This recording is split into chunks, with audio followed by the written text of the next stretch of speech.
la série des livres et des anecdotes, nous allons vous présenter l'ouvrage « Et la vie continue ». En 1968, de l'au-delà, André Lewis dicte au médium Chico Xavier le dernier livre de la série dans le monde spirituel. Il nous raconte l'histoire vraie de deux personnes qui se rencontrent dans un hôpital sur le plan terrestre et se retrouvent dans l'au-delà peu après. L'auteur spirituel relate comment ils se conduisent dans l'au-delà avec l'aide d'amis spirituels. On découvre avec eux la nécessité de l'étude et du travail, mais aussi de la recherche pour comprendre les traumatismes qu'ils ont rencontrés. Le livre. Ainsi, lorsqu'Evelina décède, elle retrouve dans l'espace spirituel son fiancé qui s'est suicidé parce qu'elle en avait finalement choisi un autre. Elle devra comprendre en quoi elle a contribué à la souffrance et à la mort de celui-ci et comment elle pourra l'aider dans l'au-delà et ainsi réparer ses erreurs. Pour Ernesto, décédé suite à une opération, il va apprendre à pardonner et à aider. Sa femme est restée sur Terre, elle est devenue folle.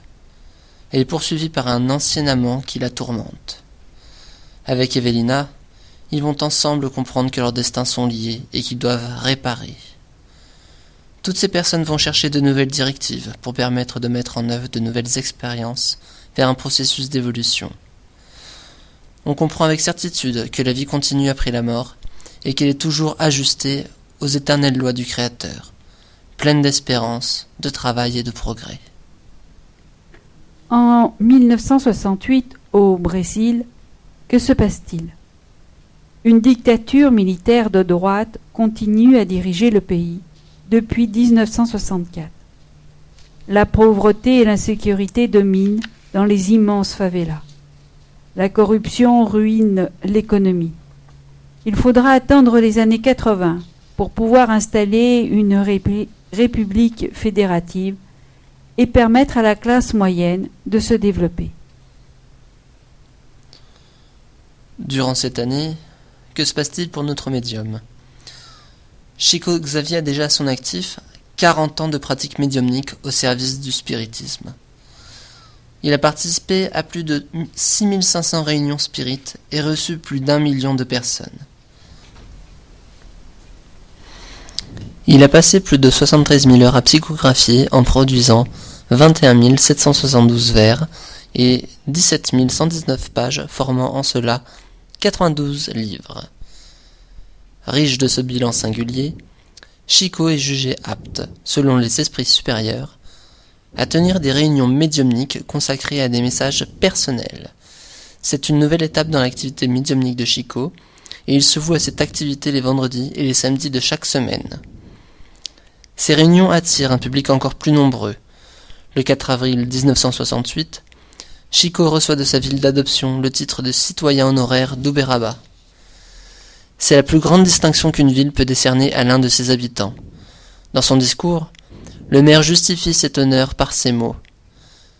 Chico Xavier est semblable à la lumière qui illumine le chemin des malheureux, à la canne qui soutient les pas du marcheur, à la sève qui alimente la plante pour le miracle de la moisson. En dépit de l'humilité de sa vie, son objectif est d'œuvrer pour son prochain sans penser à lui-même. Sa splendide philosophie proclame que nous sommes tous des frères assis autour d'une même table. Sur cette table, le pain se partage entre tous. Le vin de l'amour se boit dans le même verre de compréhension mutuelle. À cette table, le pardon oublie l'injure. La charité sanctifie le geste. Le renoncement ennoblit les actes. La parole amicale séduit et vainc les ténèbres. Le baume de la prière anesthésie la douleur. La force de l'esprit irradie le bien. Francisco Cândido Xavier est un instrument envoyé par Dieu pour consoler ceux qui souffrent. Un éclairé qui laisse la lumière du soleil dans les traces de ses pas. Cet homme simple est l'homme des quartiers pauvres, des maisonnettes humbles, des lits où souffrent les malades, des berceaux où pleurent les enfants sans lait, des auberges où se réfugient des délaissés sans pain, des rues éteintes où la misère crie et fixe son regard. Il est le frère dont on a besoin dans les heures incertaines et les moments affligeants. Mais il est aussi le maître qui enseigne, car il renferme l'intelligence et la culture d'un sage dans un individu qui ne s'éblouit pas par l'exubérance de ses propres vertus. Écoutons un passage de l'ouvrage. Dûment accrédités, Evelina et Ernesto, après un bref trajet à travers les rues de la cité, qui revêtaient un aspect enchanteur à leurs yeux, ils atteignirent l'Institut de protection spirituelle.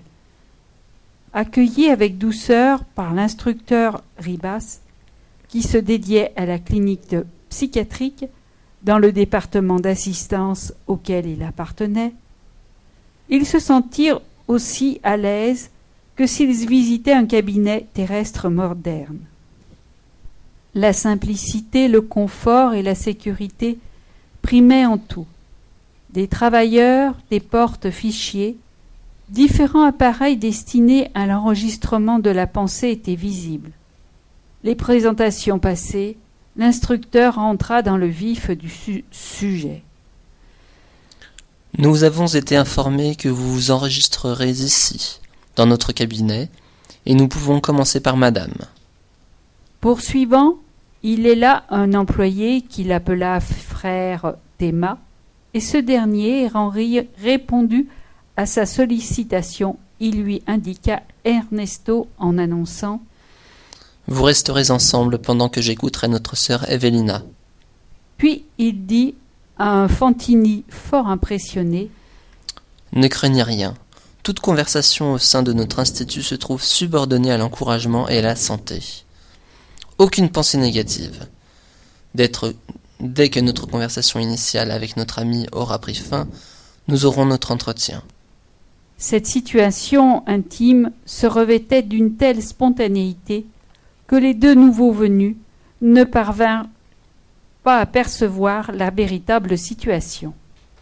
Serait-il dans le monde spirituel ou bien sur terre, la terre qui leur était familière, dans un endroit inconnu où on leur parlait de l'esprit libéré avec une certaine finalité thérapeutique, pensaient-ils tous les deux. Ils en venaient presque à admettre avoir sombré dans la folie, s'imaginant à présent en convalescence.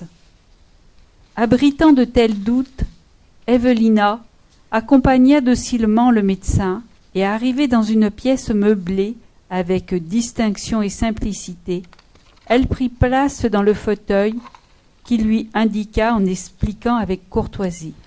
« Soyez en paix. Notre institut se consacre à la protection et au traitement des personnes qui y sont rattachées. Tout d'abord, nous procéderons à votre enregistrement et à la protection de secours, puis, si nécessaire, viendra le réajustement. De ce fait, nous n'aurons qu'une conversation fraternelle, sans cérémonie.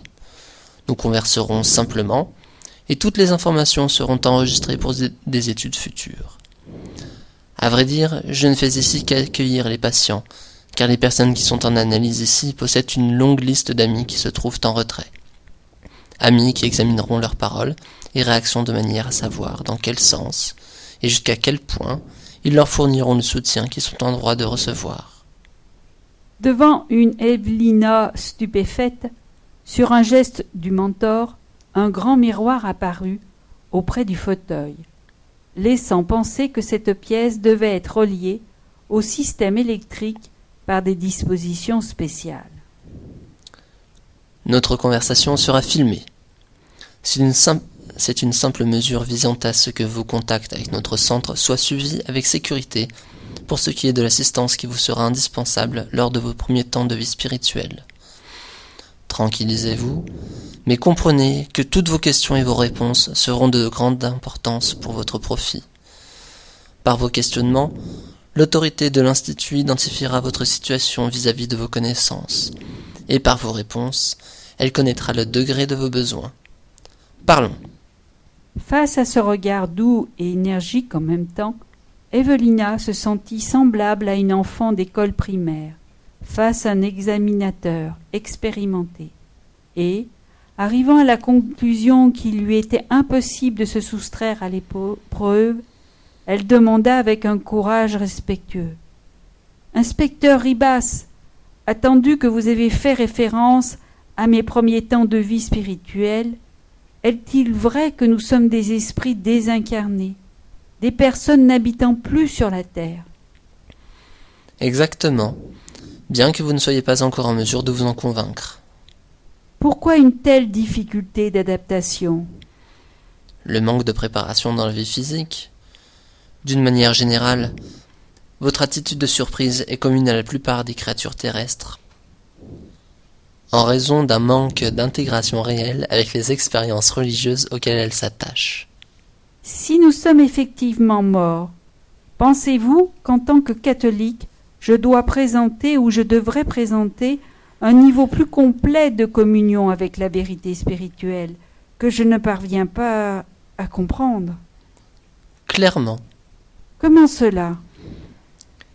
si durant votre expérience dans le corps dense, vous pensiez fermement aux enseignements de Jésus, le divin maître qui est ressorti du tombeau afin de démontrer la vie éternelle, si vous méditiez sur l'essence des offices religieux, tous adressés à Dieu, et après lui, aux morts sublimes comme le sont notre Seigneur Jésus-Christ, son auguste mère et les esprits héroïques que nous vénérons comme étant des saints de la vie chrétienne, vous ne vivriez pas la stupéfaction qui jusqu'à maintenant rend insensibles vos centres de force malgré l'élévation et la délicatesse de vos aspirations. Suite à ces quelques lignes, nous vous encourageons fortement à poursuivre la lecture de cet ouvrage qui est d'un enseignement tout à fait particulier sur la vie dans l'au-delà.